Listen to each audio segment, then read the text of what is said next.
ওকে কামাল, আপনি এসেছেন তল্লা থেকে। তল্লার কথা এটা নারায়ণগঞ্জ থেকে। তোমার কি হয়?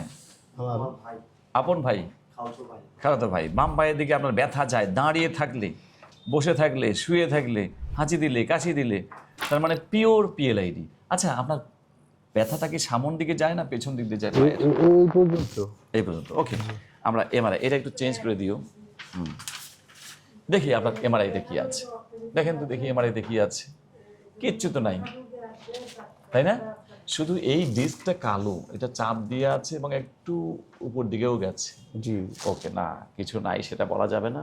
সেই ডিস্কটা, এই যে প্রথম ডিস্ক এই লাইনে, হ্যাঁ তাই না? জি। এবং বাম পায়ের সমস্যা আছে, বাম পায়ের চাপ আছে।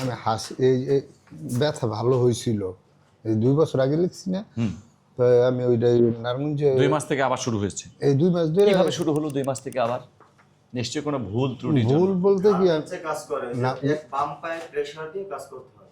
তা আপনি কিভাবে কাজ করেন, মানে কেন হলো আবার 2 মাস থেকে? ওটা একদিন এমনি এইভাবে বসতেই পারি না, এই যে এইভাবে বসে এমনি পাউডার সোজা করতে পারি না। ওই যে ভালো হওয়ার পর হয়েছিলাম, পরে হঠাৎ করে একদিন বসে কি জিনিস করছি, পরে আস্তে আস্তে দিয়ে আবার ব্যথাটা বাড়ছে।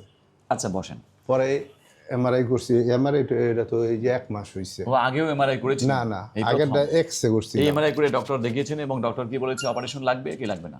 উনি ঔষধ লিখে দিয়েছিল, বলছে যদি দেখেন কি হয় না হলে আবার দেখা করেন। তো আপনার ভিডিও আমি অনেকদিন ধরে দেখি, পরে আমি আর নো প্রবলেম। ওনার আমরা ডিসিশন দিয়ে দিচ্ছি যে ওনার অপারেশন লাগতে পারে, আপাতত ইনজেকশন এবং ব্যায়াম। চাপ কিন্তু অনেক বেশি আছে, যেটা আসলে অপারেশনের লাইনের দিকে যায়।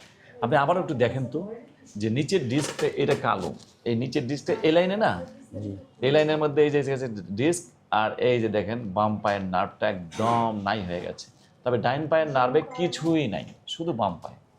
সেজন্য বলছি যে আপনার অপারেশন লাগতে পারে।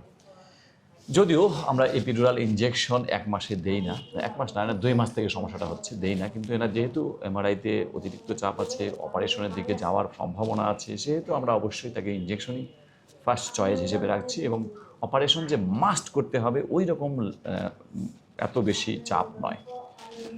ওকে, তাহলে আপনার কিছু বলার আছে আমাদের দর্শকদের উদ্দেশ্যে? কিছু বলবেন না? তেমন কিছু না। জি sir. Okay, thank you for watching this video.